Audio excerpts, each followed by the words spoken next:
Hey, Michael, are you ready for our nightly discussion? Yeah, Dad, I've been waiting all day. This is better than bedtime stories. Well, tonight, Michael, I thought I'd tell you about the early beginnings of man and our planet. Are we going to talk about cavemen? Where did it all begin? Yes, Michael, we're going to talk about cavemen and a whole lot more. That's going to be our topic of discussion for tonight. Okay, I'm ready.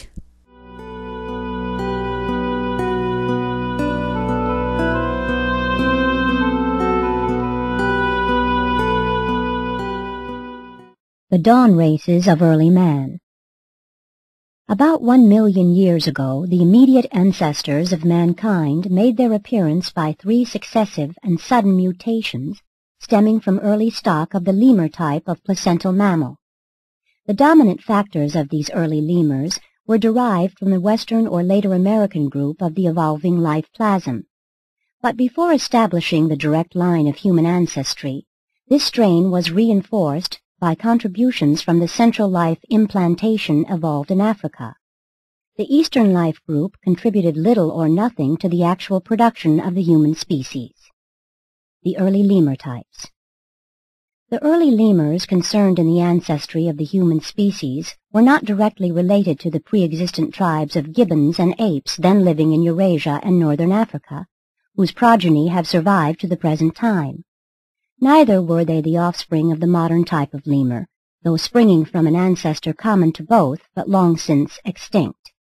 While these early lemurs evolved in the Western Hemisphere, the establishment of the direct mammalian ancestry of mankind took place in southwestern Asia, in the original area of the central life implantation but on the borders of the eastern regions. Several million years ago, the North American type lemurs had migrated westward over the Bering Land Bridge and had slowly made their way southwestward along the Asiatic coast.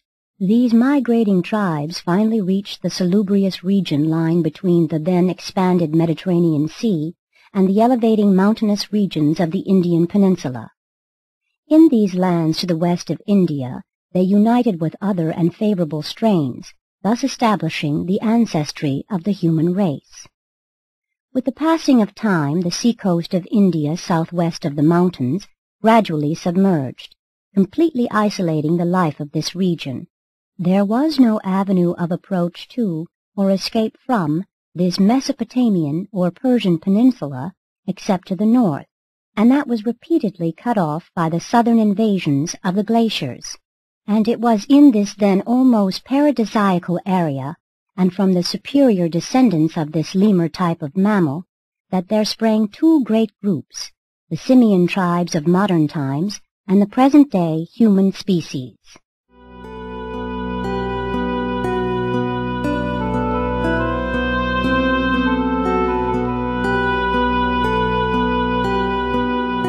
The dawn mammals. A little more than 1 million years ago, the Mesopotamian dawn mammals, the direct descendants of the North American lemur type of placental mammal, suddenly appeared.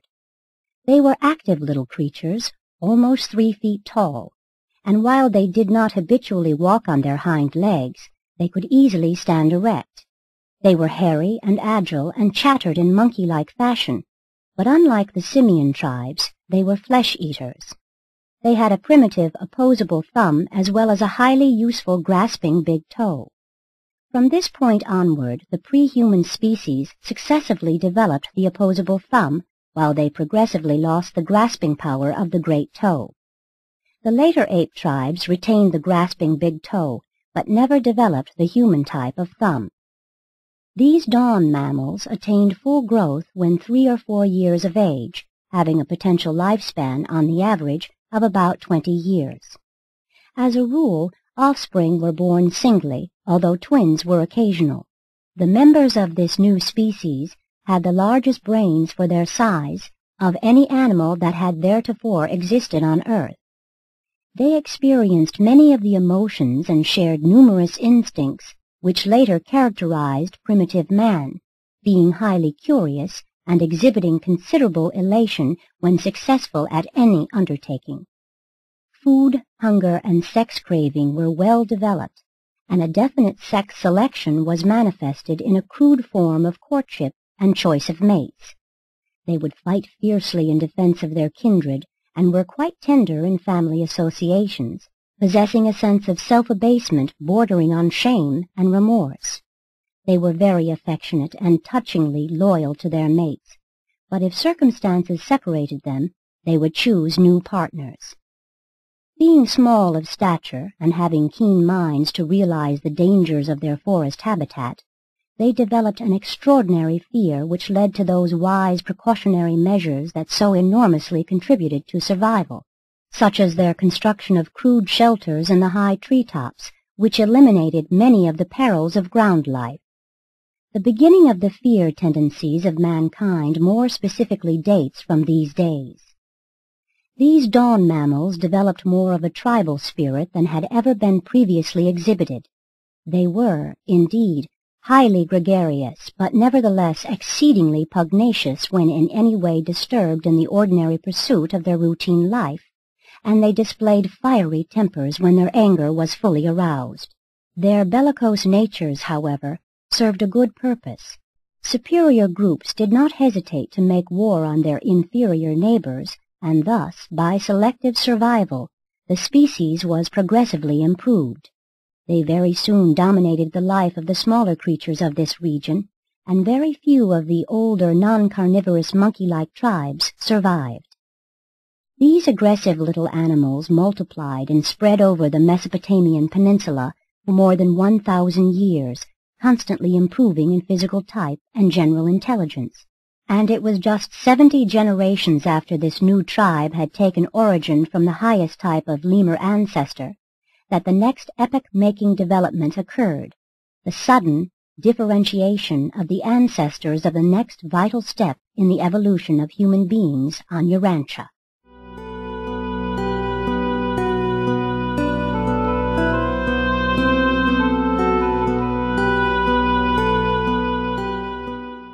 The mid-mammals. Early in the career of the dawn mammals, in the treetop abode of a superior pair of these agile creatures, twins were born, one male and one female. Compared with their ancestors, they were really handsome little creatures. They had little hair on their bodies, but this was no disability as they lived in a warm and equable climate. These children grew to be a little over 4 feet in height. They were in every way larger than their parents, having longer legs and shorter arms. They had almost perfectly opposable thumbs, just about as well adapted for diversified work as the present human thumb. They walked upright, having feet almost as well suited for walking as those of the later human races. Their brains were inferior to and smaller than those of human beings, but very superior to and comparatively much larger than those of their ancestors. The twins early displayed superior intelligence and were soon recognized as the heads of the whole tribe of dawn mammals, really instituting a primitive form of social organization and a crude economic division of labor. This brother and sister mated and soon enjoyed the society of 21 children much like themselves, all more than 4 feet tall and in every way superior to the ancestral species. This new group formed the nucleus of the mid-mammals. When the numbers of this new and superior group grew great, relentless war, broke out. And when the terrible struggle was over, not a single individual of the pre-existent and ancestral race of dawn mammals remained alive. The less numerous but more powerful and intelligent offshoot of the species had survived at the expense of their ancestors. And now, for almost 15,000 years, 600 generations, this creature became the terror of this part of the world. All of the great and vicious animals of former times had perished. The large beasts native to these regions were not carnivorous, and the larger species of the cat family, lions and tigers, had not yet invaded this peculiarly sheltered nook of the earth's surface. Therefore did these mid-mammals wax valiant and subdue the whole of their corner of creation. Compared with the ancestral species, the mid-mammals were an improvement in every way. Even their potential lifespan was longer, being about 25 years. A number of rudimentary human traits appeared in this new species. In addition to the innate propensities exhibited by their ancestors, these mid-mammals were capable of showing disgust in certain repulsive situations. They further possessed a well-defined hoarding instinct. They would hide food for subsequent use and were greatly given to the collection of smooth round pebbles and certain types of round stones suitable for defensive and offensive ammunition.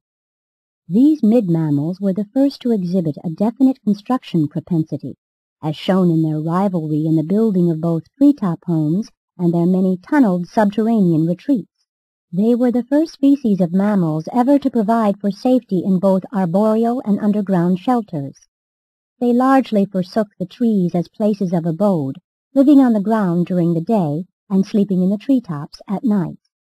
As time passed, the natural increase in numbers eventually resulted in serious food competition and sex rivalry, all of which culminated in a series of internecine battles that nearly destroyed the entire species. These struggles continued until only one group of less than 100 individuals was left alive. But peace once more prevailed, and this lone surviving tribe built anew its treetop bedrooms and once again resumed a normal and semi-peaceful existence. You can hardly realize by what narrow margins your pre-human ancestors missed extinction from time to time. Had the ancestral frog of all humanity jumped 2 inches less on a certain occasion, the whole course of evolution would have been markedly changed. The immediate lemur-like mother of the dawn mammal species escaped death no less than 5 times by mere hair-breadth margins before she gave birth to the father of the new and higher mammalian order. But the closest call of all was when lightning struck the tree in which the prospective mother of the primate's twins was sleeping. Both of these mid-mammal parents were severely shocked and badly burned. 3 of their 7 children were killed by this bolt from the skies. These evolving animals were almost superstitious.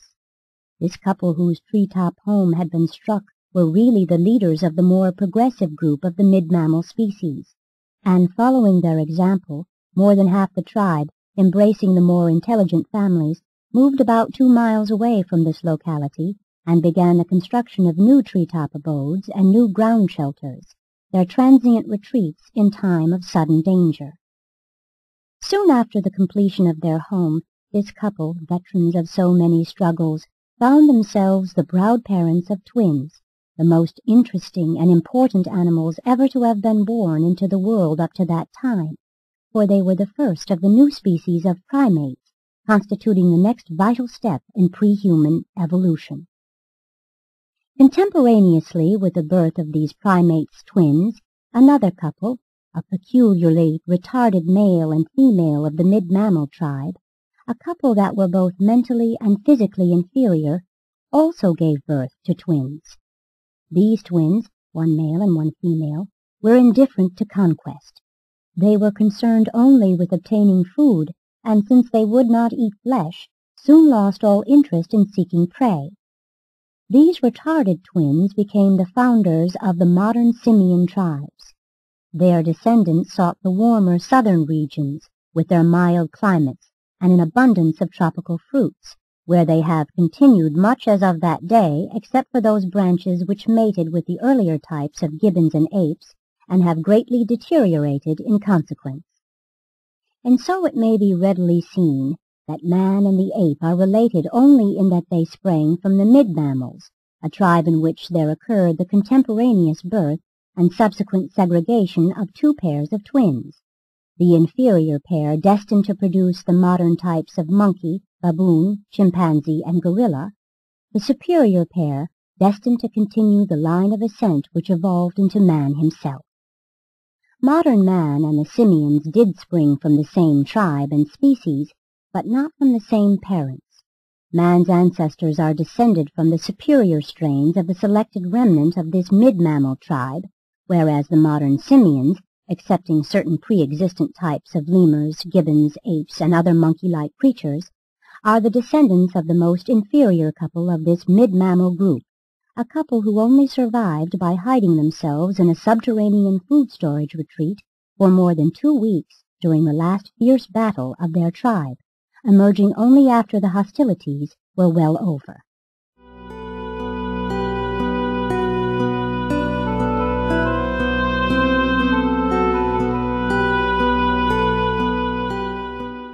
the primates. Going back to the birth of the superior twins, one male and one female, to the two leading members of the mid-mammal tribe. These animal babies were of an unusual order.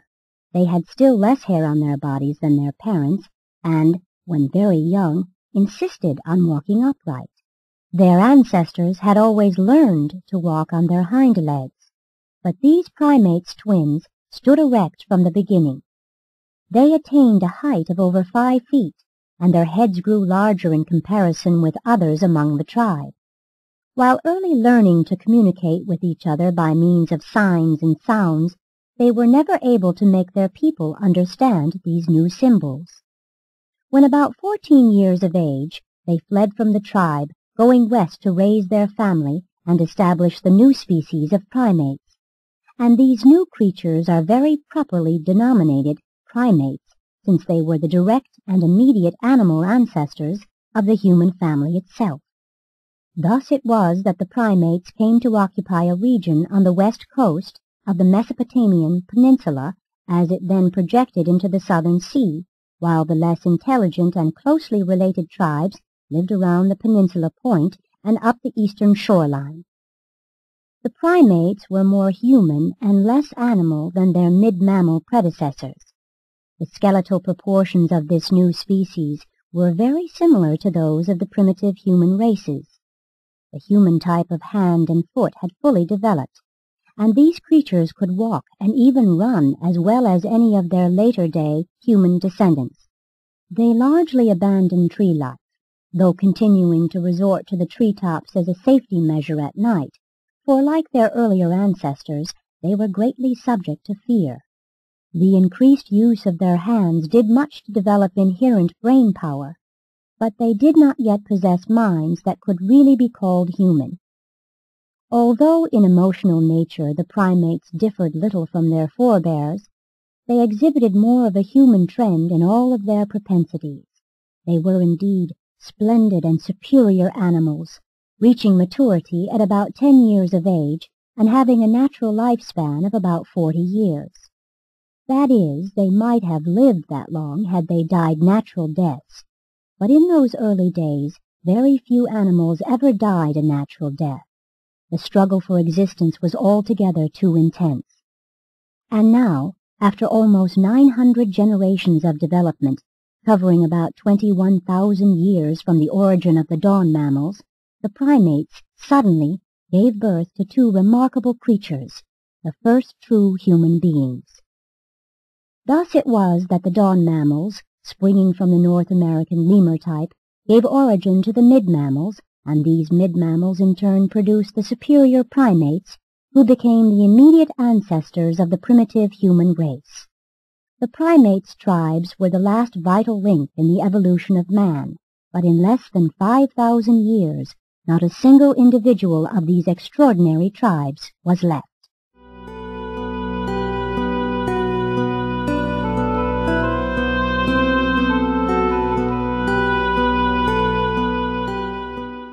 The first human beings.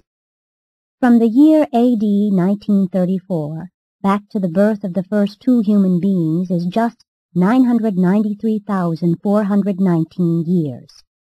These two remarkable creatures were true human beings. They possessed perfect human thumbs, as had many of their ancestors, while they had just as perfect feet as the present-day human races. They were walkers and runners, not climbers. The grasping function of the big toe was absent, completely absent. When danger drove them to the treetops, they climbed just like the humans of today would. They would climb up the trunk of a tree like a bear, and not as would a chimpanzee or a gorilla, swinging up by the branches.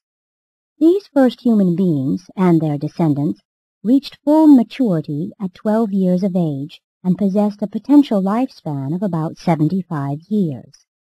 Many new emotions early appeared in these human twins. They experienced admiration for both objects and other beings, and exhibited considerable vanity. But the most remarkable advance in emotional development was the sudden appearance of a new group of really human feelings, the worshipful group, embracing awe, reverence, humility, and even a primitive form of gratitude. Fear, joined with ignorance of natural phenomena, is about to give birth to primitive religion. Not only were such human feelings manifested in these primitive humans, but many more highly evolved sentiments were also present in rudimentary form. They were mildly cognizant of pity, shame, and reproach, and were acutely conscious of love, hate, and revenge, being also susceptible to marked feelings of jealousy. These first two humans, the twins, were a great trial to their primates' parents. They were so curious and adventurous that they nearly lost their lives on numerous occasions before they were 8 years old. As it was, they were rather well scarred up by the time they were 12. Very early they learned to engage in verbal communication. By the age of 10, they had worked out an improved sign and word language of almost 100 ideas, and had greatly improved and expanded the crude communicative technique of their ancestors. But try as hard as they might, they were able to teach only a few of their new signs and symbols to their parents. When about 9 years of age, they journeyed off down the river one bright day and held a momentous conference. Every celestial intelligence stationed on Urantia, including myself, was present as an observer of the transactions of this noontide tryst. On this eventful day, they arrived at an understanding to live with and for each other, and this was the first of a series of such agreements which finally culminated in the decision to flee from their inferior animal associates and to journey northward, little knowing that they were thus to found the human race. While we were all greatly concerned with what these two little savages were planning, we were powerless to control the working of their minds. We did not, could not, arbitrarily influence their decisions.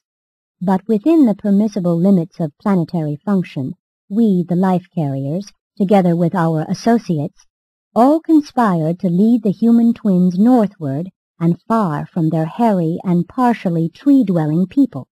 And so, by reason of their own intelligent choice, the twins did migrate, and because of our supervision, they migrated northward to a secluded region where they escaped the possibility of biologic degradation through admixture with their inferior relatives of the primates' tribes. Shortly before their departure from the home forest, they lost their mother in a gibbon raid. While she did not possess their intelligence, she did have a worthy mammalian affection of a high order for her offspring, and she fearlessly gave her life in the attempt to save the wonderful pair. Nor was her sacrifice in vain, for she held off the enemy until the father arrived with reinforcements and put the invaders to rout. Soon after this young couple forsook their associates to found the human race, their primate's father became disconsolate. He was heartbroken. He refused to eat, even when food was brought to him by his other children. His brilliant offspring having been lost, life did not seem worth living among his ordinary fellows. So he wandered off into the forest, was set upon by hostile gibbons, and beaten to death.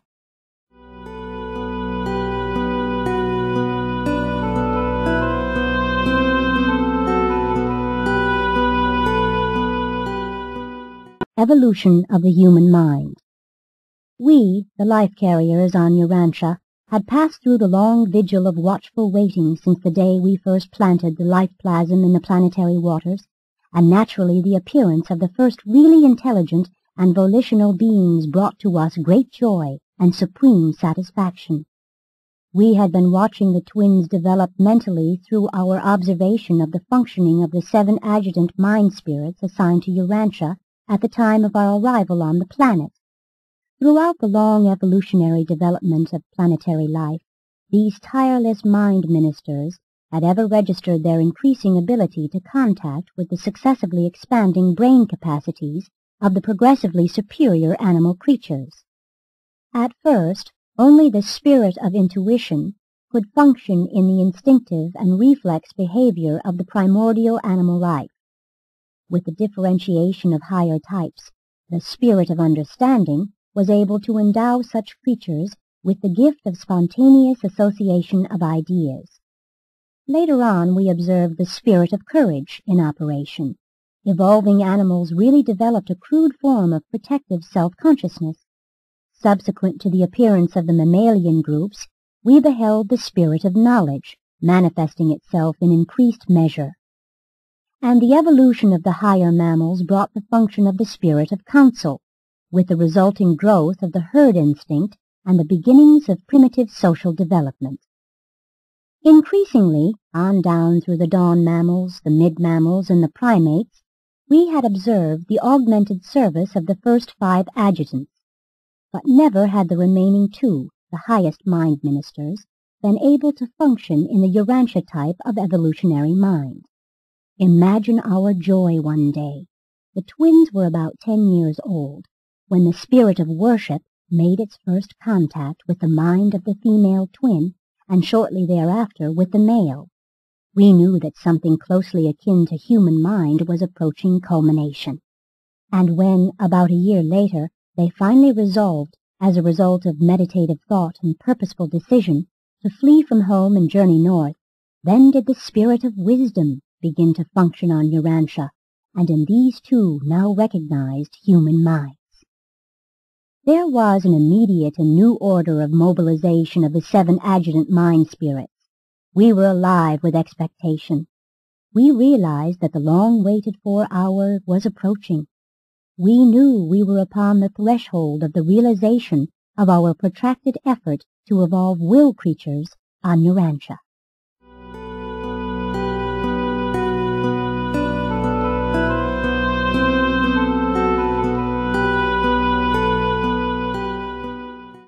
Recognition as an inhabited world. We did not have to wait long.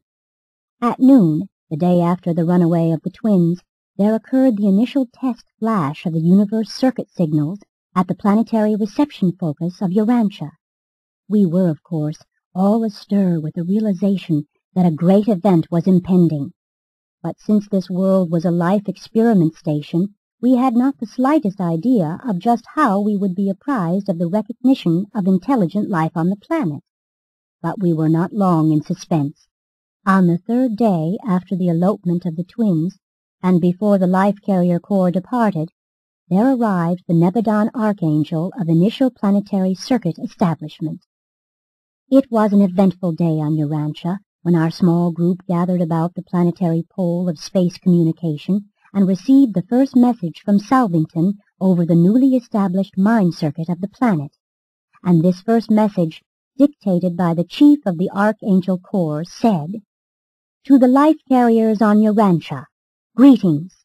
We transmit assurance of great pleasure on Salvington, Edentia, and Jerusalem, in honor of the registration on the headquarters of Nebadon of the signal of the existence on Urantia of mind of will dignity. The purposeful decision of the twins to flee northward and segregate their offspring from their inferior ancestors has been noted. This is the first decision of mind, the human type of mind, on Urantia, and automatically establishes the circuit of communication over which this initial message of acknowledgement is transmitting. Next, over this new circuit, came the greetings of the Most Highs of Edentia, containing instructions for the resident life carriers, forbidding us to interfere with the pattern of life we had established. We were directed not to intervene in the affairs of human progress.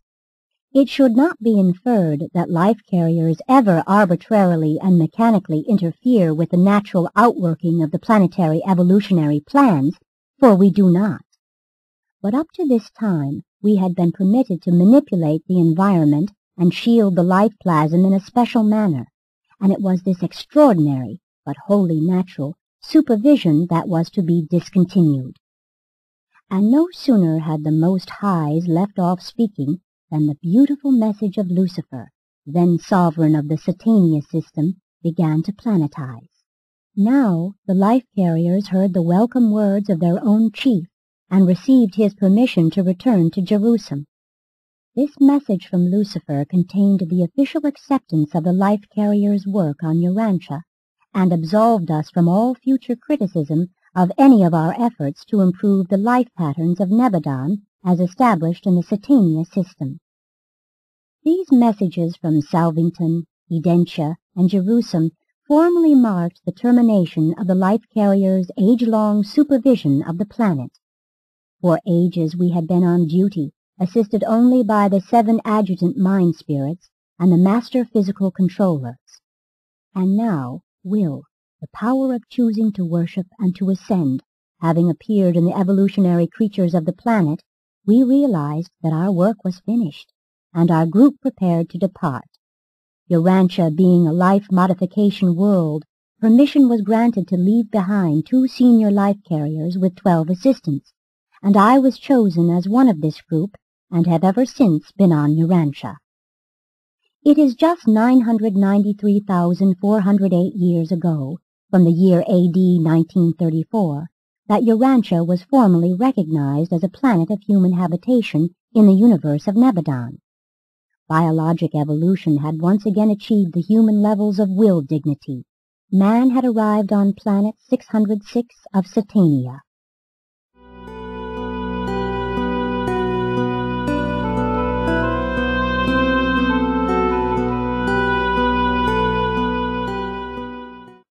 The first human family. Urantia was registered as an inhabited world when the first 2 human beings, the twins, were 11 years old, and before they had become the parents of the firstborn of the 2nd generation of actual human beings. And the archangel message from Salvington, on this occasion of formal planetary recognition, closed with these words: "Man-mind has appeared on 606 of Satania, and these parents of the new race shall be called Andon and Fonta. And all archangels pray that these creatures may speedily be endowed with the personal indwelling of the gift of the Spirit of the Universal Father." Andon is the Nebadon name which signifies the first father-like creature to exhibit human perfection hunger. Fonta signifies the first son-like creature to exhibit human perfection hunger. Andon and Fonta never knew these names until they were bestowed upon them at the time of fusion with their thought adjusters. Throughout their mortal sojourn on Urantia, they called each other Santa Anne and Santa N. Santa Anne meaning loved by mother, Santa N signifying loved by father. They gave themselves these names, and the meanings are significant of their mutual regard and affection. In many respects, Andon and Fonta were the most remarkable pair of human beings that have ever lived on the face of the earth. This wonderful pair, the actual parents of all mankind, were in every way superior to many of their immediate descendants, and they were radically different from all of their ancestors, both immediate and remote. The parents of this first human couple were apparently little different from the average of their tribe, though they were among its more intelligent members, that group which first learned to throw stones and to use clubs in fighting. They also made use of sharp spicules of stone, flint, and bone. While still living with his parents, Andon had fastened a sharp piece of flint on the end of a club, using animal tendons for this purpose, and on no less than a dozen occasions he made good use of such a weapon in saving both his own life and that of his equally adventurous and inquisitive sister, who unfailingly accompanied him on all of his tours of exploration. The decision of Andon and Fonta to flee from the primates' tribes implies a quality of mind far above the baser intelligence which characterized so many of their later descendants who stooped to mate with their retarded cousins of the simian tribes. But their vague feeling of being something more than mere animals was due to the possession of personality and was augmented by the indwelling presence of the thought adjusters.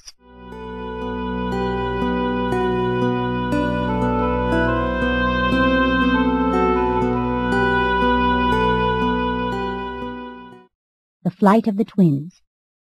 After Andon and Fonta had decided to flee northward, they succumbed to their fears for a time, especially the fear of displeasing their father and immediate family. They envisaged being set upon by hostile relatives, and thus recognized the possibility of meeting death at the hands of their already jealous tribesmen. As youngsters, The twins had spent most of their time in each other's company, and for this reason had never been overly popular with their animal cousins of the primates tribe. Nor had they improved their standing in the tribe by building a separate and very superior tree home. And it was in this new home among the treetops, one night after they had been awakened by a violent storm, and as they held each other in fearful and fond embrace, that they finally and fully made up their minds to flee from the tribal habitat and the home treetops. They had already prepared a crude treetop retreat, some half-day's journey to the north. This was their secret and safe hiding place for the first day away from the home forests.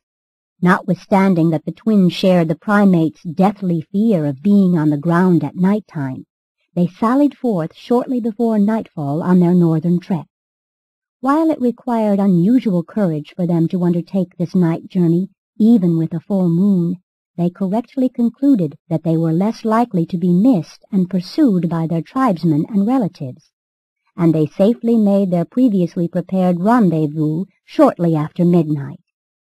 On their northward journey, they discovered an exposed flint deposit, and finding many stones suitably shaped for various uses, gathered up a supply for the future. In attempting to chip these flints so that they would be better adapted for certain purposes, Andon discovered their sparking quality and conceived the idea of building fire. But the notion did not take firm hold of him at the time, as the climate was still salubrious and there was little need of fire. But the autumn sun was getting lower in the sky, and as they journeyed northward, the nights grew cooler and cooler.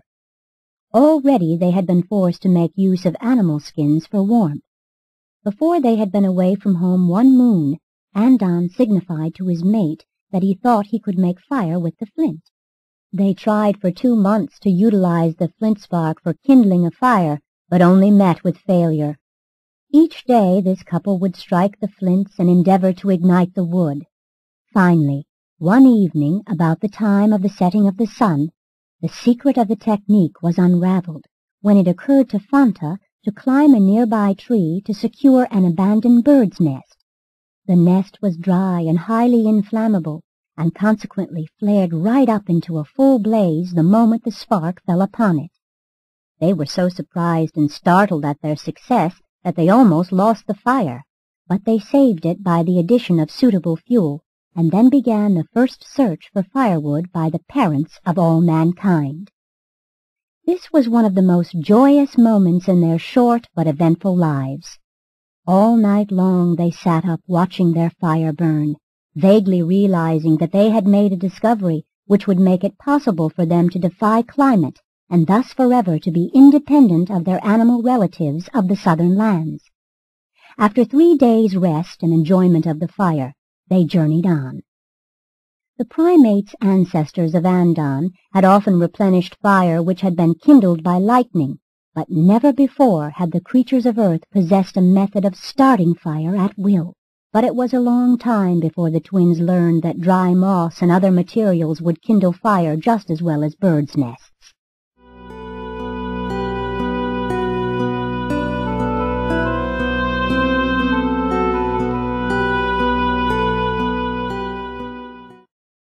It was almost 2 years from the night of the twins' departure from home before their first child was born. They named him Santad, and Santad was the first creature to be born on Urantia who was wrapped in protective coverings at the time of birth. The human race had begun, and with this new evolution there appeared the instinct properly to care for the increasingly enfeebled infants, which would characterize the progressive development of mind of the intellectual order as contrasted with the more purely animal type. Andon and Fanta had 19 children in all, and they lived to enjoy the association of almost 100 grandchildren and 6 great-grandchildren. The family was domiciled in 4 adjoining rock shelters, or semi-caves, 3 of which were interconnected by hallways which had been excavated in the soft limestone with flint tools devised by Andon's children. These early Andonites evinced a very marked clannish spirit. They hunted in groups and never strayed very far from the home site. They seemed to realize that they were an isolated and unique group of living beings, and should therefore avoid becoming separated. This feeling of intimate kinship was undoubtedly due to the enhanced mind ministry of the adjutant spirits. Andon and Fanta labored incessantly for the nurture and uplift of the clan. They lived to the age of 42, when both were killed at the time of an earthquake by the falling of an overhanging rock. 5 of their children and 11 grandchildren perished with them, and almost a score of their descendants suffered serious injuries. Upon the death of his parents, Santad, despite a seriously injured foot, immediately assumed the leadership of the clan and was ably assisted by his wife, his eldest sister. Their first task was to roll up stones to effectively entomb their dead parents, brothers, sisters, and children. Undue significance should not attach to this act of burial. Their ideas of survival after death were very vague and indefinite, being largely derived from their fantastic and variegated dream life. This family of Andon and Fanta held together until the 20th generation, when combined food competition and social friction brought about the beginning of dispersion.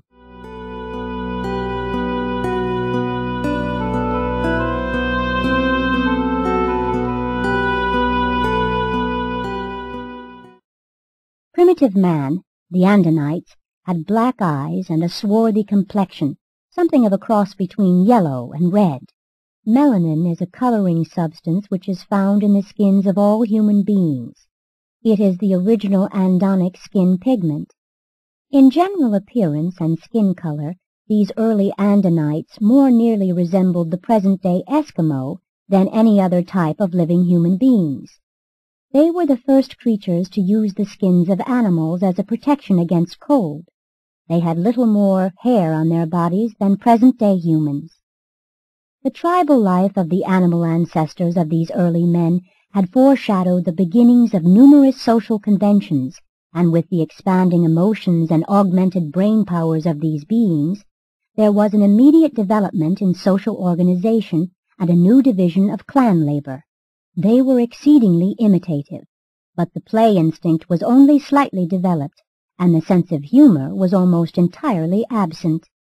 Primitive man smiled occasionally, but he never indulged in hearty laughter. Humor was the legacy of the later Adamic race. These early human beings were not so sensitive to pain, nor so reactive to unpleasant situations as were many of the later evolving mortals. Childbirth was not a painful or distressing ordeal to Fanta and her immediate progeny. They were a wonderful tribe. The males would fight heroically for the safety of their mates and their offspring. The females were affectionately devoted to their children. But their patriotism was wholly limited to the immediate clan.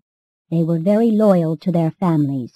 They would die without question in defense of their children, but they were not able to grasp the idea of trying to make the world a better place for their grandchildren. Altruism was as yet unborn in the human heart, notwithstanding that all of the emotions essential to the birth of religion were already present in these Urantia aborigines. These early men possessed a touching affection for their comrades, and certainly had a real, although crude, idea of friendship. It was a common sight in later times, during their constantly recurring battles with the inferior tribes, to see one of these primitive men valiantly fighting with one hand while he struggled on, trying to protect and save an injured fellow warrior. Many of the most noble and highly human traits of subsequent evolutionary development were touchingly foreshadowed in these primitive peoples. The original Andonic clan maintained an unbroken line of leadership until the 27th generation, when, no male offspring appearing among Santad's direct descendants, 2 rival would-be rulers of the clan fell to fighting for supremacy. Before the extensive dispersion of the Andonic clans, a well-developed language had evolved from their early efforts to intercommunicate.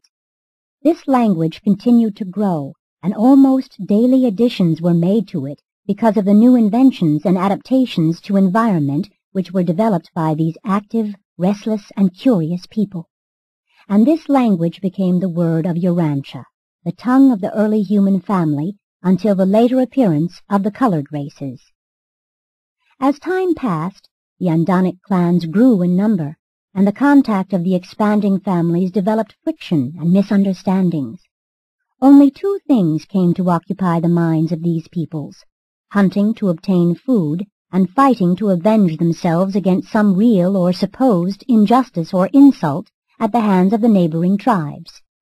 Family feuds increased, tribal wars broke out, and serious losses were sustained among the very best elements of the more able and advanced groups. Some of these losses were irreparable. Some of the most valuable strains of ability and intelligence were forever lost to the world. This early race and its primitive civilization were threatened with extinction by this incessant warfare of the clans. It is impossible to induce such primitive beings long to live together in peace. Man is the descendant of fighting animals, and when closely associated, uncultured people irritate and offend each other. The life carriers know this tendency among evolutionary creatures, and accordingly make provision for the eventual separation of developing human beings into at least 3, and more often 6, distinct and separate races.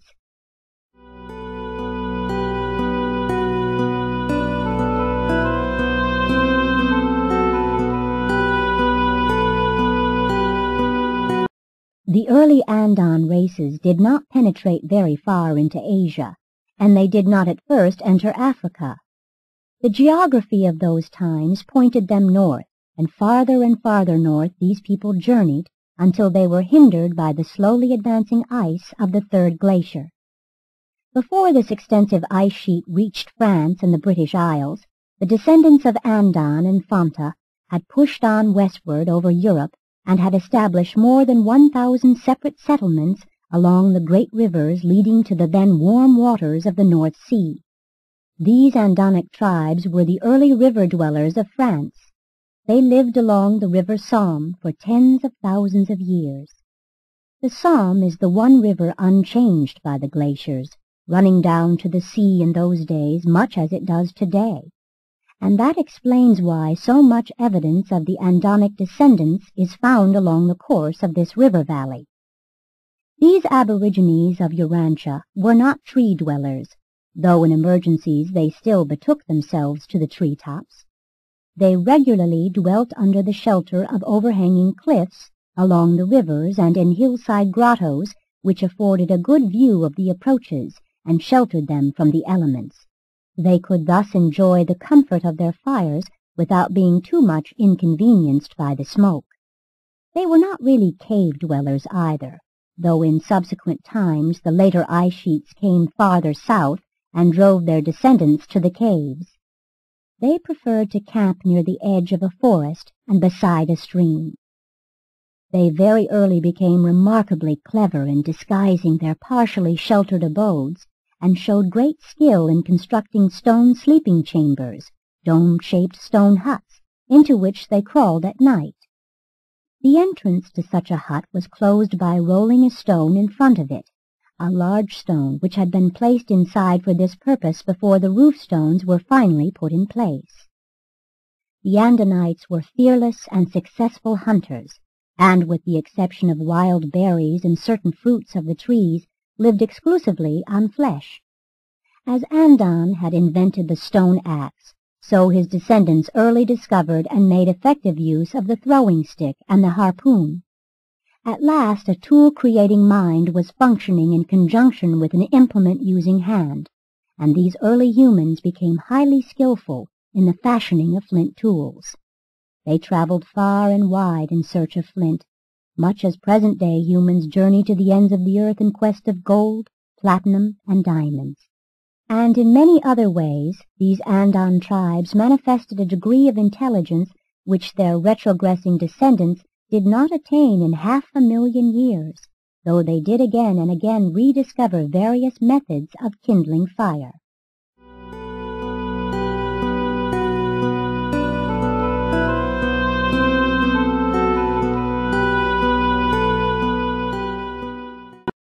Onagar. the first truth teacher.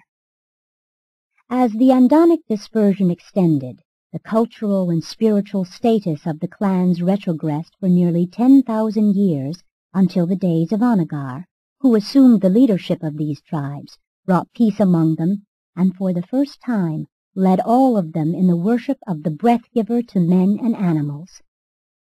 Andon's philosophy had been most confused. He had barely escaped becoming a fire worshipper because of the great comfort derived from his accidental discovery of fire. Reason, however, directed him from his own discovery to the sun as a superior and more awe-inspiring source of heat and light, but it was too remote, and so he failed to become a sun worshipper. The Andonites early developed a fear of the elements, thunder, lightning, rain, snow, hail, and ice.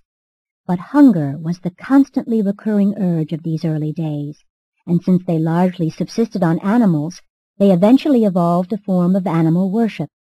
To Andon, the larger food animals were symbols of creative might and sustaining power. From time to time, it became the custom to designate various of these larger animals as objects of worship.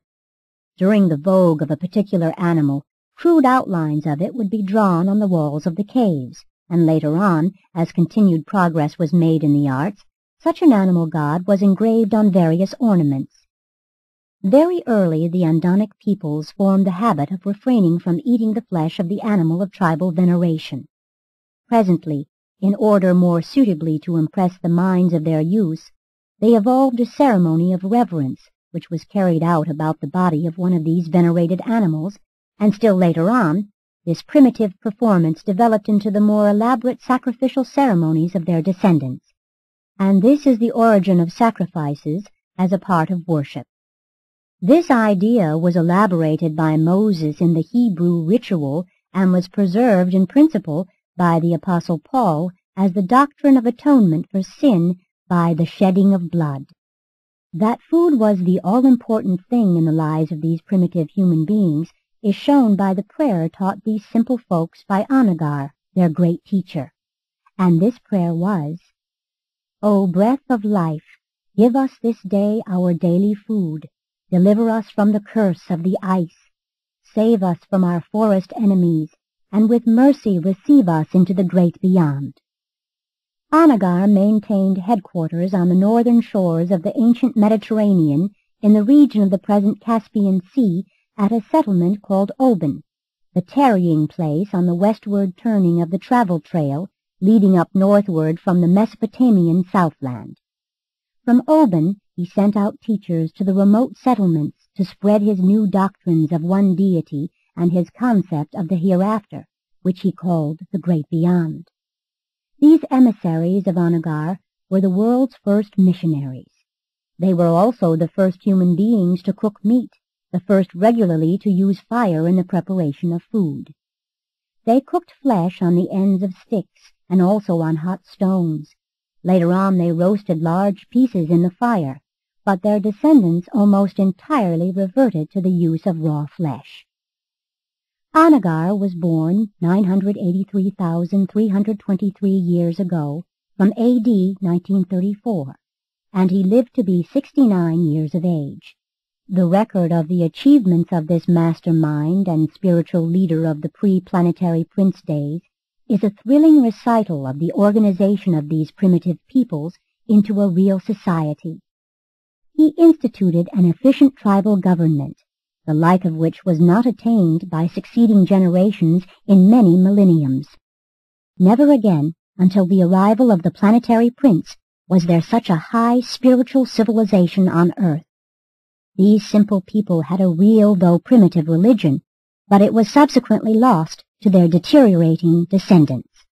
Although both Andon and Fanta had received thought adjusters, as had many of their descendants, it was not until the days of Anagar that the adjusters and guardian seraphim came in great numbers to Urantia.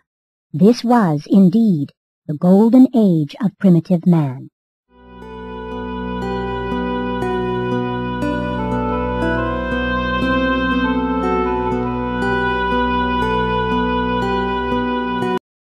Andon and Fanta, the splendid founders of the human race, received recognition at the time of the adjudication of Urantia upon the arrival of the planetary prince, and in due time they emerged from the regime of the mansion worlds with citizenship status on Jerusalem.